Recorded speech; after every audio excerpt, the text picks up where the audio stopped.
Hello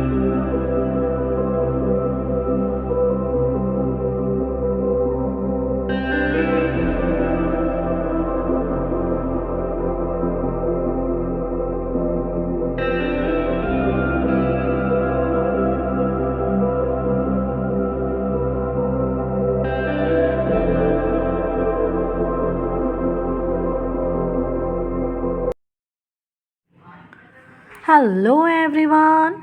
तो आज हम इस वीडियो के द्वारा गुजरात बोर्ड का हिंदी जो कि क्लास 10th का है, इसके चैप्टर नंबर 14 मेरी माँ, जिसे लिखा है राम प्रसाद बिस्मिल जी ने। अगर आपने ये चैप्टर नहीं समझा है तो पहले आप इस चैप्टर को समझ लें ताकि आपको इसके क्वेश्चन आंसर समझने में आसानी हो। इस भाग में हम कुछ प्रश्नों को करेंगे, बचे हुए प्रश्नों को पार्ट 2 में करेंगे। तो आइए इसे हम स्टार्ट करते हैं। फर्स्ट है, निम्नलिखित प्रश्नों के एक एक वाक्य में उत्तर लिखिए। जिसका पहला क्वेश्चन है, बिस्मिल की माताजी का सबसे बड़ा आदेश क्या था? तो बिस्मिल की माताजी का सबसे बड़ा आदेश था कि उनके द्वारा किसी की प्राण हानि न हो। नेक्स्ट है, बिस्मिल की एकमात्र इच्छा क्या थी?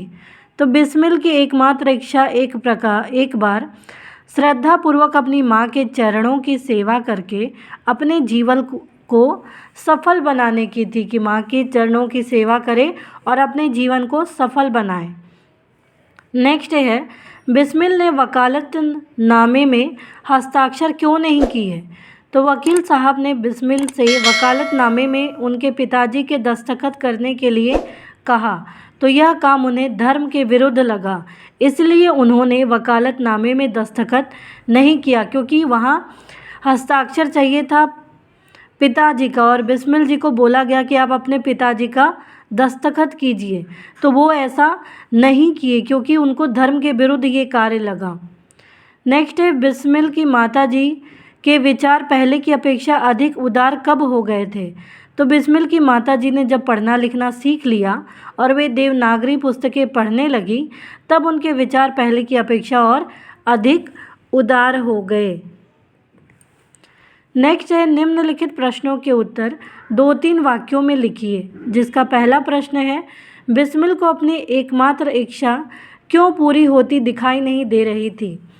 तो बिस्मिल की एकमात्र इच्छा थी एक बार अपनी माँ के चरणों की श्रद्धापूर्वक सेवा करके अपने जीवन को सफल बनाना, पर उनकी यह इच्छा पूरी होती नहीं दिखाई दे रही थी क्योंकि उन्हें फांसी की सज़ा हुई थी और वे जेल में थे। इसीलिए उनको ये एकमात्र इच्छा अपनी माँ के चरणों की श्रद्धापूर्वक सेवा करें और अपने जीवन को सफल बनाए, ये नहीं पूरी होती दिखाई दे रही थी क्योंकि उनको फांसी की सज़ा हुई थी और वे जेल में बंद थे। नेक्स्ट है, अंतिम समय के लिए बिस्मिल अपनी माँ से क्या वर मांगते हैं?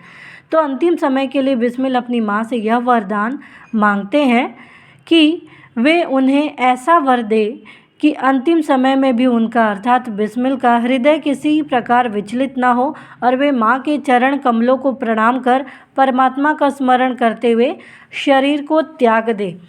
तो वो यही वरदान मांगते हैं कि अंतिम समय में वो अपनी माँ के चरणों को प्रणाम करते हुए, ईश्वर को याद करते हुए अपने शरीर को त्याग दे, उनका हृदय किसी भी तरीके से विचलित ना हो। नेक्स्ट है, गुरु गोविंद सिंह की पत्नी ने अपने पुत्रों के बलिदान पर मिठाई क्यों बांटी? तो गुरु गोविंद सिंह के पुत्रों ने गुरु के नाम पर धर्म की रक्षा करते हुए अपने प्राण त्यागे थे। जब गुरु गोविंद सिंह जी की पत्नी ने यह खबर सुनी तो उनका सिर गर्व से ऊंचा हो गया और उन्होंने इस खुशी में लोगों में मिठाई बांटी कि जो उनके पुत्र थे वो धर्म की रक्षा करते हुए उन्होंने अपने प्राण त्यागे थे, इसीलिए। नेक्स्ट है, बिस्मिल की माँ ने शिक्षा प्राप्त करने के लिए क्या क्या प्रयत्न किए? तो बिस्मिल की माँ पहले पढ़ी लिखी नहीं थी। बिस्मिल के जन्म के 5-7 साल बाद उन्होंने हिंदी पढ़ना शुरू किया था। मोहल्ले के अपनी घर पर आने वाली शिक्षित सखी सहेलियों से वे अक्षर बोध करती थी।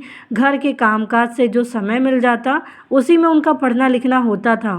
इस तरह अपने परिश्रम के बल पर थोड़े दिनों में ही वे देवनागरी पुस्तकों का अध्ययन करने लगी थी। तो बिस्मिल की माँ पढ़ी लिखी नहीं थी, लेकिन बिस्मिल के जन्म के 5-7 साल बाद उन्होंने हिंदी पढ़ना शुरू किया। उनके मोहल्ले के घर के आसपास के जितने भी शिक्षित सखियाँ सहेलियाँ थी उनकी, वो उनके घर जब भी आती थी तो उनको अक्षरों का ज्ञान देती थी। और घर के कामकाज से जब भी उनकी माँ को समय मिलता तो वो पढ़ना लिखना चाहती थी और पढ़ती थी। तभी उन्होंने थोड़े से समय में परिश्रम के बल पर देवनागरी पुस्तकों का अध्ययन वो करने लगी थी। तो इस प्रकार से ये कुछ प्रश्नों के उत्तर यहीं समाप्त होते हैं। उम्मीद है आपको ये प्रश्न के उत्तर समझ में आए होंगे। तो प्लीज़ आप इस वीडियो को लाइक करना, शेयर करना, सब्सक्राइब करना, कमेंट करना ना भूलें।